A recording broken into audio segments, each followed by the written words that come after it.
দর্শক মন্ডলী, আমি এখন দাঁড়িয়ে আছি বগুড়া জেলার শেরপুর উপজেলার খামারকান্দি জয়নগরে। এখানে আজকে নবজাগরণ দারুল সুন্নাহ ইন্টারন্যাশনাল মডেল মাদ্রাসা ও নুরানি স্কুলের আজকে উদ্বোধন অনুষ্ঠান হয়েছে। এই অনুষ্ঠানে প্রধান অতিথি উপস্থিত ছিলেন আমাদের বগুড়ার আলেমের দিন আব্দুর রহমান, মাওলানা মোহাম্মদ আব্দুর রহমান। উনি আজকে উপস্থিত থেকে এই মাদ্রাসাটি উদ্বোধন করলেন এবং এই মাদ্রাসা নিয়ে যারা কাজ করছে, নবজাগরণ যে ফাউন্ডেশনের যারা ওলামারা রয়েছেন, তারা কিন্তু প্রত্যেকটাই কোরআনের হাফেজ। তারা উদ্যোগ নিয়েছেন অত্র এই এলাকাটিকে কোরআন সুন্নাহর আলোকে তারা এই স্কুলটাকে পরিচালনা করবে এবং এখান থেকে যারা শিক্ষার্থীরা থাকবেন তারা কিন্তু এখান থেকে দিনী শিক্ষা প্রতিষ্ঠা হয়ে তারা বিভিন্ন প্রতিষ্ঠানে তারা আবার লেখাপড়া শুরু করবে এবং কাজ করতে পারবেন। এই বিষয়টি নিয়ে কথা বলবো। এই প্রতিষ্ঠানটি যারা উদ্বোধন করেছেন তারই একজন উদ্যোক্তা, নব জাগরণের একজন উদ্যোক্তা এবং তরুণ হাফেজ মাওলানা মোস্তফার সঙ্গে উনি কেন এই মাদ্রাসাটি উদ্বোধন করলেন এবং তার উদ্দেশ্যটা কি, তার সাথে কথা বলবো।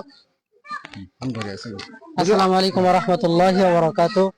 আলহামদুলিল্লাহ, আমরা জয়নগর খামারকান্দিবাসীর দীর্ঘদিনের একটা স্বপ্ন যেন নিরপেক্ষ একটি প্রতিষ্ঠান আমাদের এলাকায় গড়ে ওঠে। তো সেই লক্ষ্যে আমাদের এলাকায় অনেক প্রতিষ্ঠানে আছে যেগুলো আমরা ইতিপূর্বে সহ এখনো আমরা আলোচনা করেছি। তারা বলেছে যে এটা আমাদের নিজস্ব প্রতিষ্ঠান, মালিকানা প্রতিষ্ঠান। তো সেগুলোর দিকে আমরা না তাকিয়ে আমরা এলাকাবাসী সকলে একতাবদ্ধ হয়ে নবজাগরণ দারুস সুন্নাহ model Madrasa and Nurani school প্রতিষ্ঠা করেছি। আপনাদের সকলের কাছে দোয়া, দেশবাসীর কাছে দোয়া, আপনারা সকলে দোয়া করবেন আল্লাহ পাক যেন আমাদের নবজাগরণ দারুস সুন্নাহ মডেল মাদ্রাসাটাকে পুরা শেরপুর সহ পুরো বগুড়া জেলা সহ সারা দেশব্যাপী সহ সারা বিশ্বময় আল্লাহ পাক কবুল করেন, এই আশাবাদ ব্যক্ত করে আমি আমার কথা শেষ করছি। আসসালামু আলাইকুম ওয়া রাহমাতুল্লাহি ওয়া বারাকাতুহু। ওনারা যে আশা নিয়ে আজকে এই মাদ্রাসাটি প্রতিষ্ঠা করলেন, আপনারা দেখতে পাচ্ছেন এখানে কিন্তু এলাকার অনেক অভিভাবকরা এসেছেন, বিশেষ করে তারা মায়েরা এসেছেন তাদের সন্তানদেরকে এই স্কুলে পড়াশোনা করার জন্য। আপনারা দেখতে পাচ্ছেন যে এখানে অনেক লোকই কিন্তু উপস্থিত হয়েছেন। এখানে দেশবান অনেক আরো আলমারা এসেছেন, তারা বক্তব্য রাখছেন এবং দিনী প্রতিষ্ঠা করার জন্য তারা কিন্তু বিশেষভাবে অনেকগুলো কথাবার্তা বলছেন। এখানে কিন্তু অভিভাবক রয়েছেন, অভিভাবকরা আসছেন তাদের সন্তানদেরকে তারা কিভাবে প্রতিষ্ঠা করবেন এবং তারা দেখে যাচ্ছেন। বিশেষ করে এখানে নুরানি মাদ্রাসার যে তারা কিভাবে হাতের লেখা সুন্দর করতে হয়, এখানে কিন্তু ইতিমধ্যেই তাদের একজন প্রশিক্ষককে কিন্তু সুন্দরভাবে দেখিয়েছেন কেমন করে হাতের লেখা। কথা বলবো আমাদের এই অত্র এলাকার একজন দিনী মাদ্রাসা প্রতিষ্ঠান একজন বিশিষ্ট আলেমের দিন, উনি আমাদের মধ্যে উপস্থিত আছেন। ওনার সঙ্গে কথা বলবো যে উনি মাওলানা মুফাদ্দল সাহেব উনি কেন আমাদের এখানে আসছেন এবং এটা নিয়ে তিনি কেমন আশাবাদ করেন।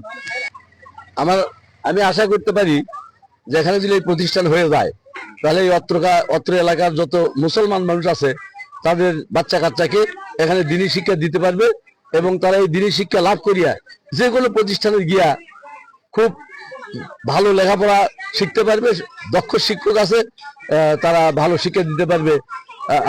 আমি সকলের কাছে আহ্বান জানাই যে এখানে যেন তারা ছেলে মেয়েদেরকে পাঠিয়ে দিয়া যিনি শিক্ষা লাভ করার জন্য চেষ্টা করতে থাকে।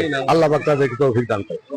শুনলেন এখানে কিন্তু উপস্থিত যারা ছিলেন তারা কিন্তু প্রত্যেকটা লোক আশা করছে এই এলাকার মধ্যে এই মাদ্রাসাটি একটি দিনী শিক্ষা হিসেবে প্রতিষ্ঠা লাভ করবে এবং এলাকার মধ্যে যারা রয়েছেন তাদের কাছে এই প্রতিষ্ঠান যারা এই নবজাগরণ যারা চালু করেছেন তারা কিন্তু আশা করছেন, তারা কিন্তু সবাই উদীয়মান তরুণ হাফেজ, তারা কিন্তু আশা করছেন তারা অতি তাড়াতাড়ি যেন এই মাদ্রাসাটি যেন এলাকার মধ্যে আলোড়ন সৃষ্টি করতে পারে, সেই হিসেবে তারা আশাবাদ ব্যক্ত করছেন এবং ওনারা বলছেন তারা যেন এলাকার মানুষের জন্য সার্বিক সহযোগিতা করে।